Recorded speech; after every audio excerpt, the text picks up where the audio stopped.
Meu nome é Miriam, sejam bem-vindos ao Ministério Prova de Fogo, Restauração de Alianças. Inscrevam-se no nosso canal e acionem o sininho para receber as notificações de novos vídeos e curtam e compartilhem nossos vídeos nas suas redes sociais. Que Deus abençoe.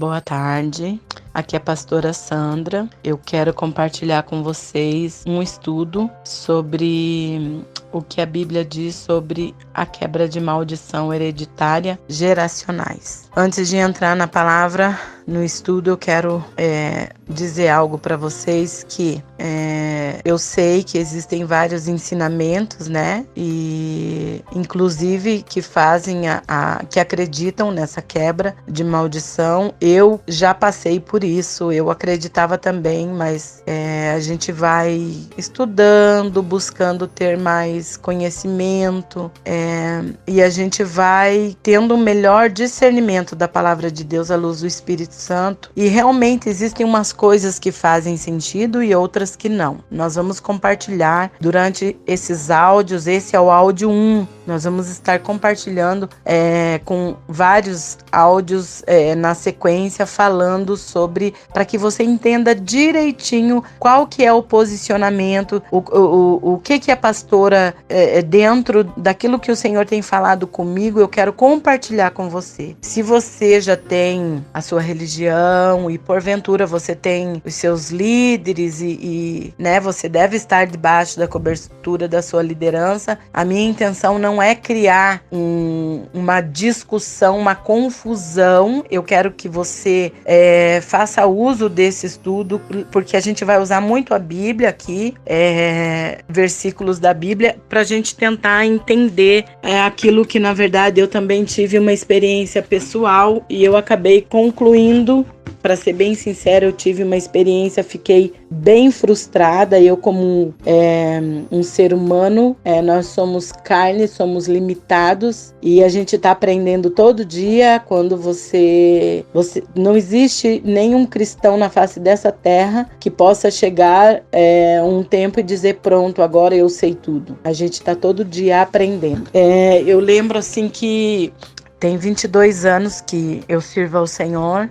E nesse tempo, nesses anos, eu tenho passado por algumas igrejas e eu tive algumas experiências com essa questão de quebra de maldição e tudo mais. E eu me lembro assim que tinha uma área determinada que eu achei maravilhoso poder fazer essa quebra e que dizia, olha, você quebrando isso na tua vida, isso não vai acontecer com os seus filhos. Isso não vai acontecer. E, né, para não expor exatamente assim o que e porque por uma questão assim de ética, mas o foco é a frustração que eu fiquei quando, mesmo depois de ter feito tantos encontros e ter pago os seminários, e que eu acredito assim, já aproveitando para falar que de tudo isso que eu tenho aprendido, sabe, hoje em dia eu não pagaria, eu não pago nenhum seminário, nenhum nada de libertação, porque eu acredito que todo o ensinamento da Bíblia deve ser ministrado na igreja de graça.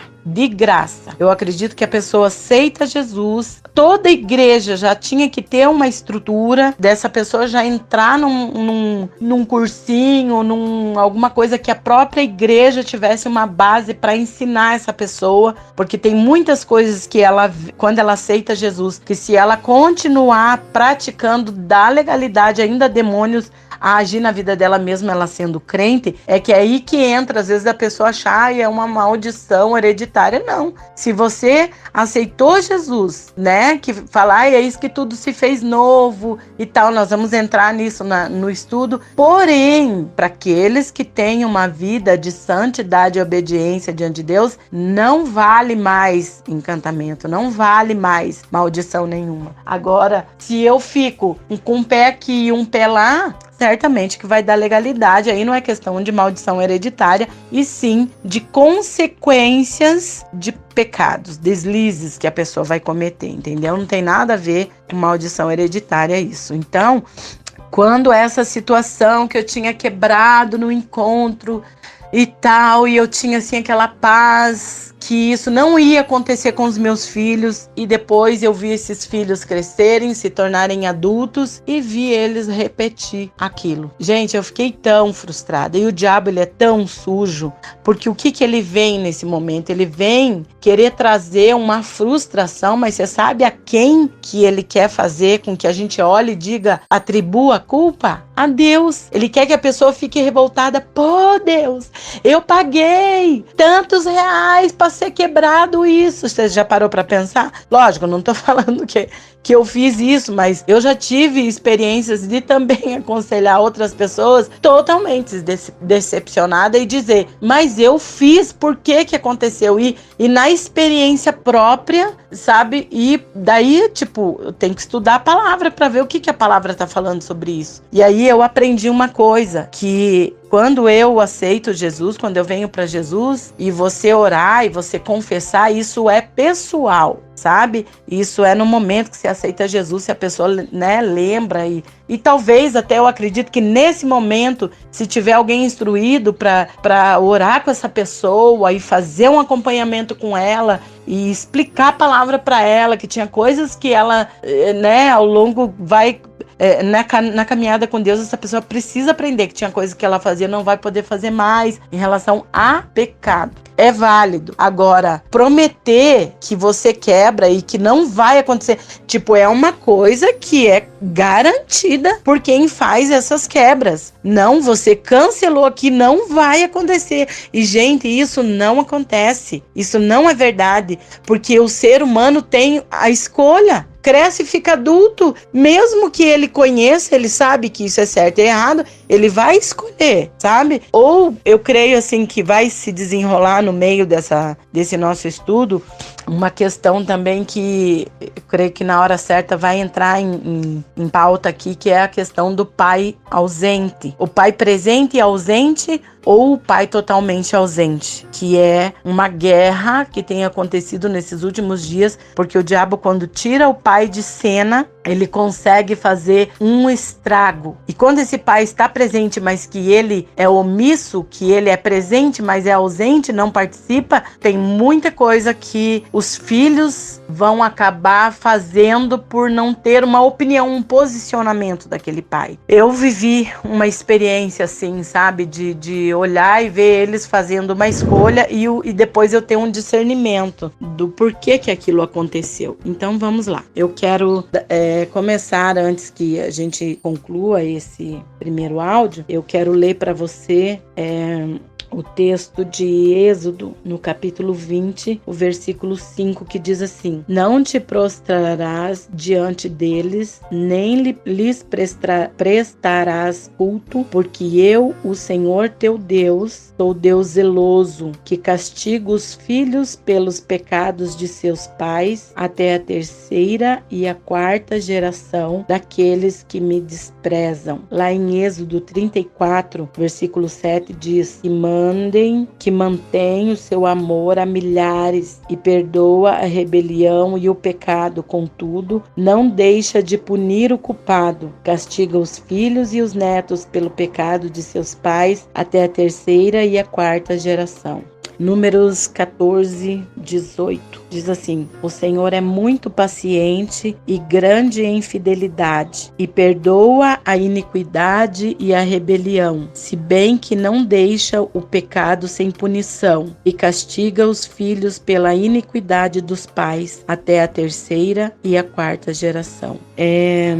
Aqui parece injusto da parte de Deus punir crianças pelos pecados dos seus pais. No entanto, isso acontece quando se observa de uma perspectiva terrena.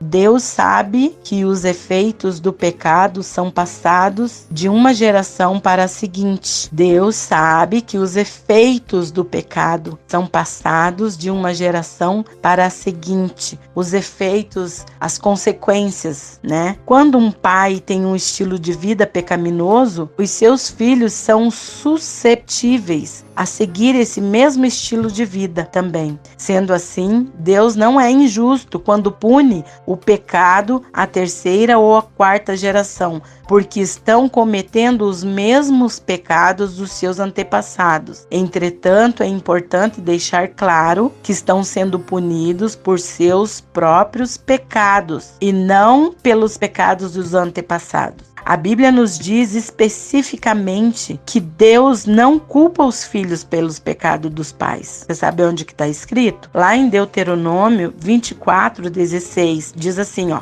os pais não serão mortos em lugar dos filhos, nem os filhos em lugar dos pais. Cada qual será morto pelo seu pecado. Um não vai ser culpado, receber sentença pelo pecado do outro. Há uma tendência na igreja de hoje de tentar culpar todo o pecado e problema em algum tipo de maldição geracional. Isso não é bíblico. A cura para esse tipo de maldição é a salvação através de Jesus Cristo. Quando nos tornamos cristãos, somos novas criaturas.